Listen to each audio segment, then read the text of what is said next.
first of all, I wanted to say thank you for coming and thank you for having me and welcome to my talk, Kernel Games. So, a little bit about myself. I'm a researcher and developer. I'm also making some open source tools. Among others are Nidhogg, which is a kernel, Windows kernel rootkit that I will use to present today. Sandman, which is NTP backdoor, and Kronos, which is a SIP obfuscation technique. I also post my stuff under this website, and among other things, I posted Lord of the Ring Zero, which is a kernel development series. So, and influenced a lot this talk. So let's see what we're going to talk about today. So I will be focusing on post-exploitation and what happens when you already have a rootkit loaded. So I won't discuss loading the rootkit. We're going to talk about hide injected DLL, dumping credentials, removing callbacks of antiviruses and EDRs. And we will also see a demo using the Mythic C2 and specifically Athena agent and see how everything integrates together. But that's not all. And in the spirit of the conference, I will also show how to detect common rootkit methodologies, such as kernel callbacks tampering, ETWTI tampering, and IRP hooking, but not only with waving hands, but with also a demo and code that will be released after this talk. Let's start by discussing about rootkit methodologies. So, when we want to hide a module, the reason for it would be to evade two types of analysis. One being manual, and the other one being automatic. Manual, as if a diff-IR analyst is now sitting on the workstation and trying to find the attacker. They will use all sorts of tools, like System Informer or Process Hacker and other diff-IR tools, and also automatic analysis, like tools like psieve, that scan for injected shellcodes, injected DLLs, and so on. So let's see how we're doing it on practice. So first, we'll have to acquire handle to the remote process. We're doing it using this command, which will give us the eProcess, the kernel representation of process. And then what we'll do is we want to attach to the kernel stack. And the reason being that we want to do operations on the process memory, and some of it is not possible if we're not attaching to the stack. This is essentially just switching the context of our current thread to be in the context of the target process. From there, we would like to extract from the PB the in-load order module list, which contains the currently loaded modules inside the process. Then we will simply iterate it and remove our target if it's found from the load module list. But if that would be all, we wouldn't have the last cube about the VAD. And the VAD tree is essentially a tree that describes all the loaded modules and metadata about them. So, for example, it contains the memory regions, the permissions on these regions, and since it's so easy to change your own PB, most tools don't rely on the PB, but rely on the VAD. And we'll see that we can hide from the VAD as well. The way we do it is with first getting the offset to the VAD root, which is the root of the tree that we would like to iterate, and the lock. And the reason why we get the lock is simply we don't want to interfere with other processes, and we want to make sure we're working alone on this.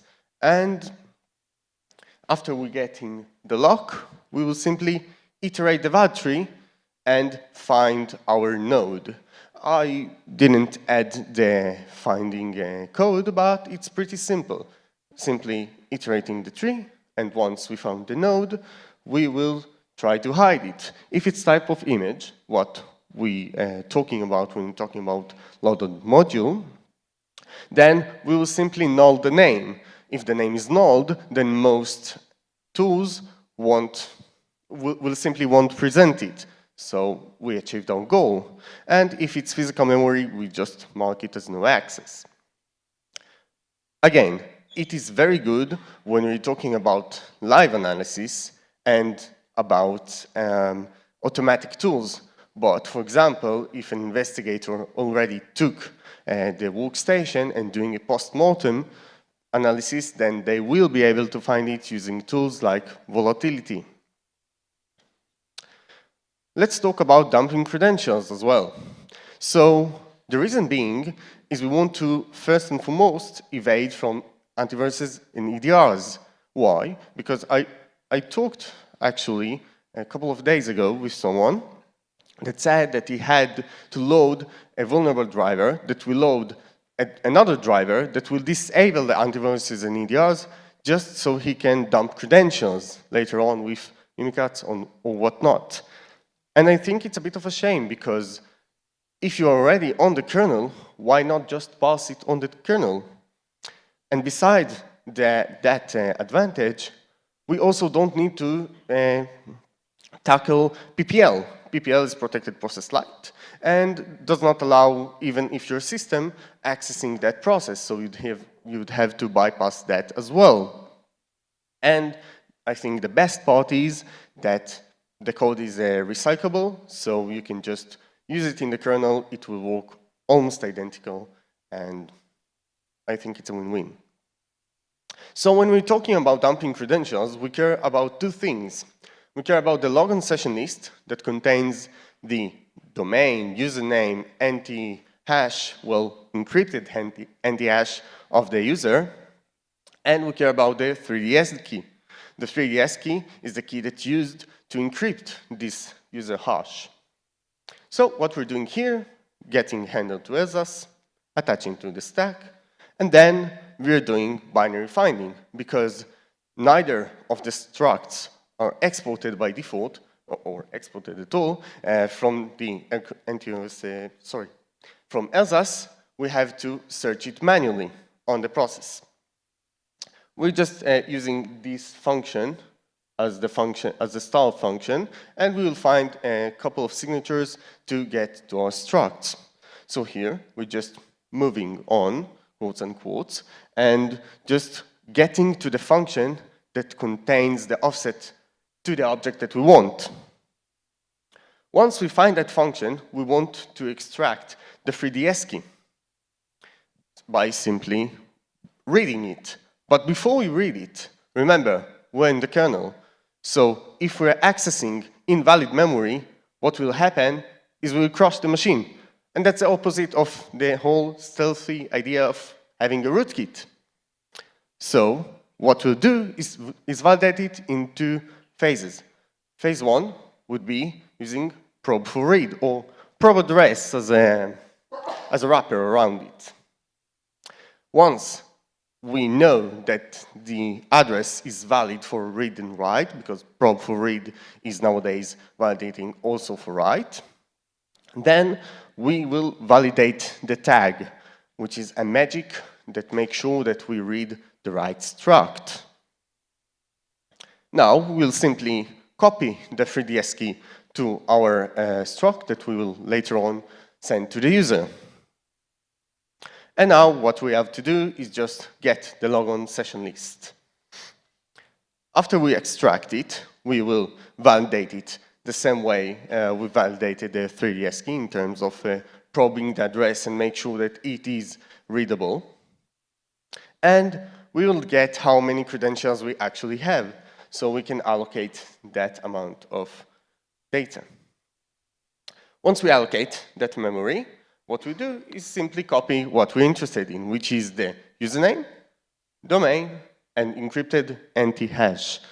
And now we have everything we need to dump the credentials, send it to the user, and they will decrypt it on their home, on a user mode program. The reason that I didn't decrypt it on the kernel is because I want to avoid dangerous functions and dangerous operations and make it as minimized as possible, so it will be less prone for errors. Now we're simply detaching from the process. If it failed, we will free all the resources, and if it succeeded, we will send the size that the user needs to allocate and then validate it, of course, and then send in the list with the key to decrypt it on their own. Let's do a little refreshment on object callbacks. So callbacks are mechanisms that's used by antiviruses and EDRs to get telemetry, because in the end, detections are driven from telemetry that they get. We can register callbacks for pre or post-operation.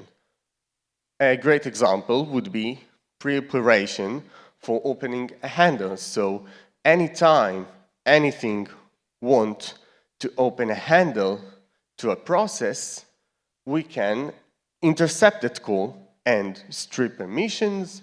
We can deny that request whatsoever.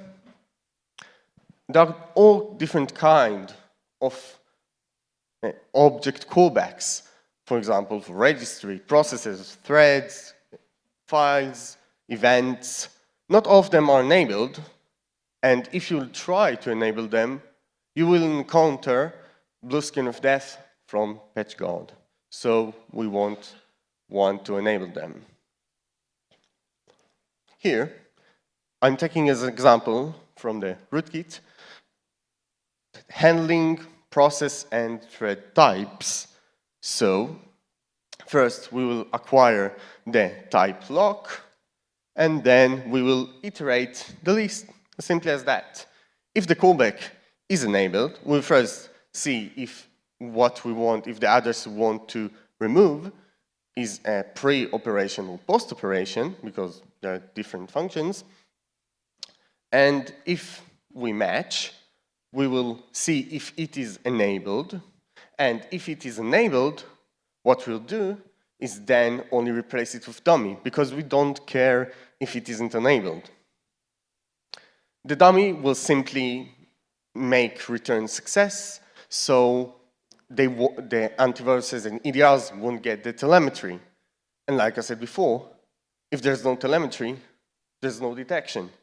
So our idea when we're tampering with callbacks, all callbacks, no matter if it's object or not, is to make sure that the EDR and antiviruses won't have the telemetry and the data to make detections upon it. And now, let's see how we even get the address we want, because we need, as a user perspective, somehow tie the address to the driver. Let's see how we do it. So what we're getting is first getting the type lock, and then we iterate. If it's enabled, then we want to copy it. But before we copy it, we will try to find the associated driver. I will show in a bit the code of how we do it. And we copy the callback address to ours alongside the driver name and return it to the user later on. How we do it is pretty simple. We use ZW query information to get the information of the loaded drivers, because usually our target driver will be a valid driver, meaning they just loaded it via service, signed, so it will be on that list. And after we get that information, we iterate all drivers and simply checking if the address of the callback is within that specific address range of the driver. But I didn't want only to show code and speak with waving hands. I wanted to show a real demo. So let's talk a little bit about Mythic. Mythic is a very popular C2 infrastructure written primarily in Golang, but it's a feature. And to my opinion, it's a great choice for everyone that want to create their agent, but don't want to mess with the server side, because usually when people want to create their agent, they're not looking to manage the communication and make everything synchronized and make everything go smoothly and make the UI. So I think it solves that problem. And even if you don't want to make your own agent from scratch, you can base your work on other people's work and just use theirs. And it is highly maintained, and there are lots of agents to choose from. So I chose to integrate with the developer of Athena. Athena is a .NET cross-platform Mythic agent, meaning it can run on Windows, Linux, Mac OS. And it has so many features, SOX5, P2P agent support, command loading, and whatnot. Highly recommend to check his work. And in the newest version, it also contains support for all of NetDog's features with the new C# API I introduced. So here, I wanted to show a very basic example of using Mythic and NetDog. So we have here we have this window that we will see the process, and in this window, this is our control window. So let's see. Here we're getting a process named agent.exe. We see that it is running. This is our agent, and we use the NetDog API to put the PID of that process and hide it.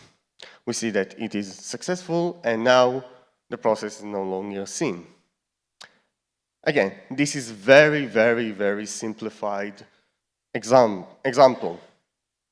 And you can do so much more. You can do the hide DLL we talked about. You can do dumping credentials. You can do everything that NetDog gives you to do. Let's talk about the detection part. So first, I will come up with some proposition. My proposition would be to do periodic scanning. And I know that PatchGuard does it. And I know that it might be a little bit problematic, but I think that with the right implementation, it can be good. And the reason being that we don't really have callbacks and ETW events for everything. For some things, we simply cannot get that information elsewhere. So in the case of tampering kernel callbacks, like we saw before, we would need to scan and see if any kernel object was modified. The best solution will also be to load the driver that will do the periodic scanning in the very early stages. Meaning, if you have ELAM driver that will be loaded shortly after the OS is loaded, it's perfect.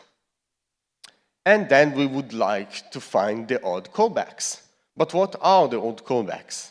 So let's take, for example, the object callbacks we saw earlier. As we saw, what we did was replacing one of the callbacks with a dummy callback.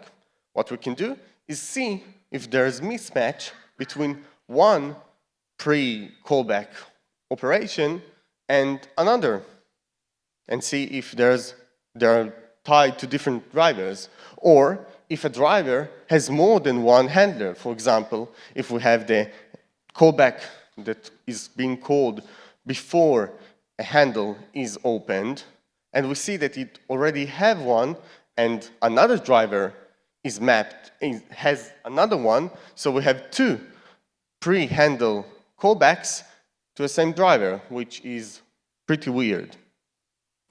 Another thing would be, well, you can tell me, well, I can just zero it. You're right.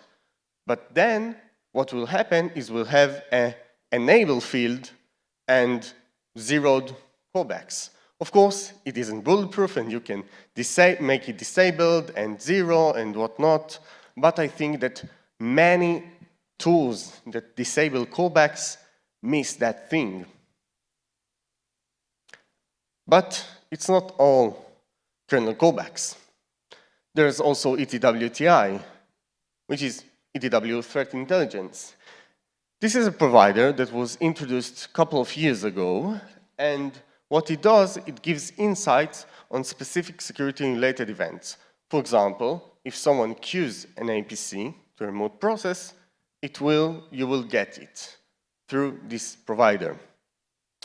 And the reason it was introduced is pretty interesting, because back in the golden age of rootkits, everyone just hooked the SSDT. The SSDT is the table that maps between the syscall number to the handler of that syscall in the kernel. Antiviruses used it to do detections and find out some problematic calls, but so also rootkits did the same thing. So Microsoft decided to not allow anyone to do it and just introduced patchguard that protects that object. Of course, patchguard is a periodic scanner, which means that you can modify and then restore, but in the case of SSDT, it works pretty well because you can't really change the hook all the time. And also, it is heavily used by EDRs and antiviruses as a source for telemetry. And like we said, what we want, our goal, is to always narrow down that telemetry. Before we talk about how to mitigate against it, let's learn how to tamper it, so we better understand what is the problem and how we can fix it. So what we're doing here is very similar to the credential dumping part, and we just get the kinsert QAPC as an entry point, and then we find the ETWTI handle using binary search. From there, depends on the Windows version, we will have a handle lock. We will have a handle lock or not, and if we have, we will take that lock because we don't want to interfere with other processes. If we want to disable it, we will simply copy 0 to the isEnabled field. It's that simple. And if we want to restore it, we will simply restore the previous value.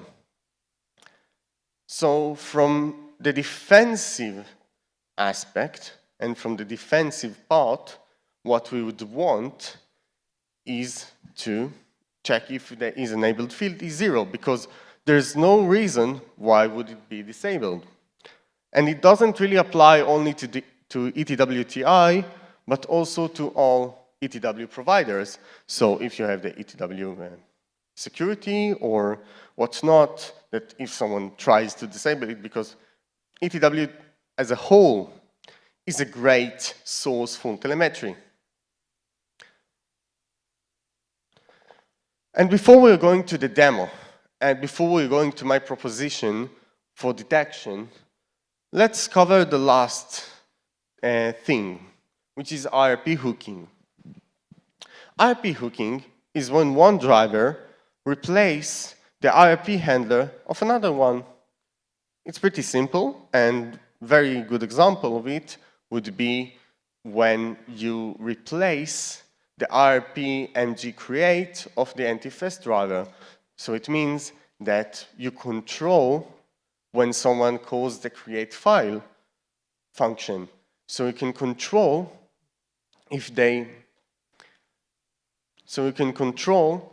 if they open a handle, if they try to create certain file, and you can disallow it if you want, or change the permissions.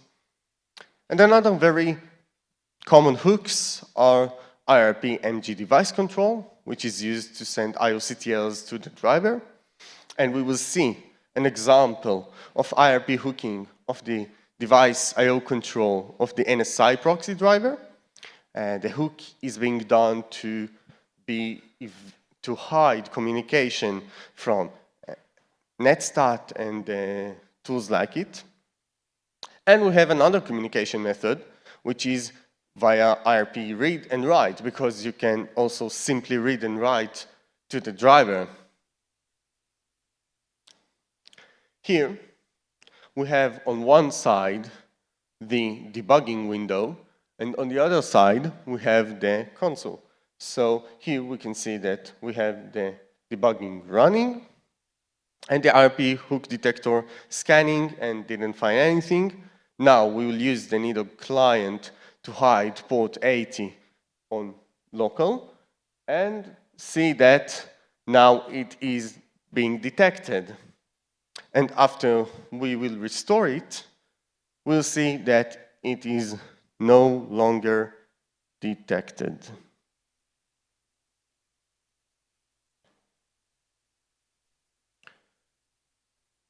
I didn't want to just tell you, yeah, this thing works, trust me. I wanted to also give you the code and what I actually did here. So what we're doing first is we want to iterate all the driver object. The reason being that the driver object contains the major IRP function, major IRP table, sorry, and this contains all the IRP handlers for all kinds of IRPs. After we got that directory object, we can just lock it and then iterate all the items. Like I said, we care only about driver object.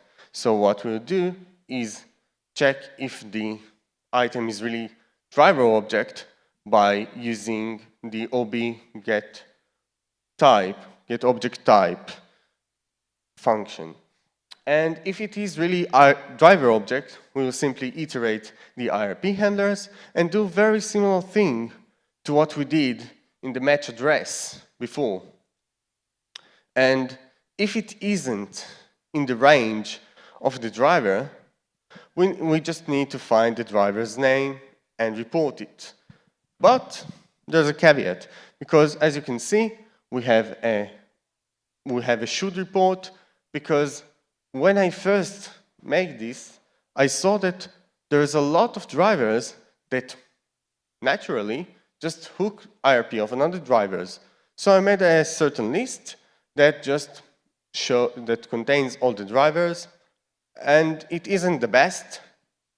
So the best thing would be not make the list of only the drivers, but also which exact functions they will hook, because if not, you can just inject your code to the driver and hook from there and be undetected from this tool. And the report is also a bit problematic because we just print it out to the debug console.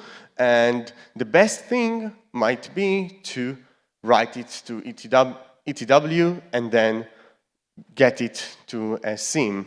The reason I'm saying ETW and not IOCTL is because I think IOCTL or filter port or whatnot is because I think that it is a better thing for defenders to not have the dependency of something that will listen, and also to prevent malicious actors from just listen and hijack that communication to get the information.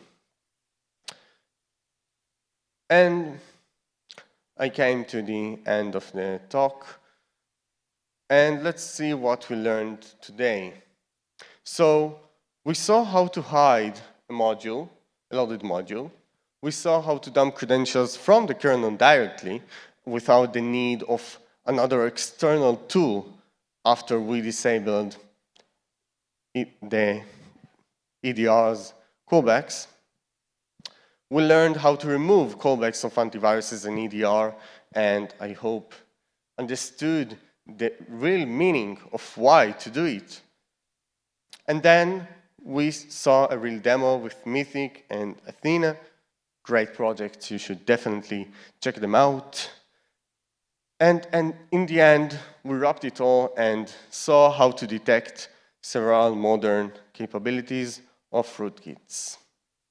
And saw a demo, and the code will be released later on. So basically that's it. Any questions?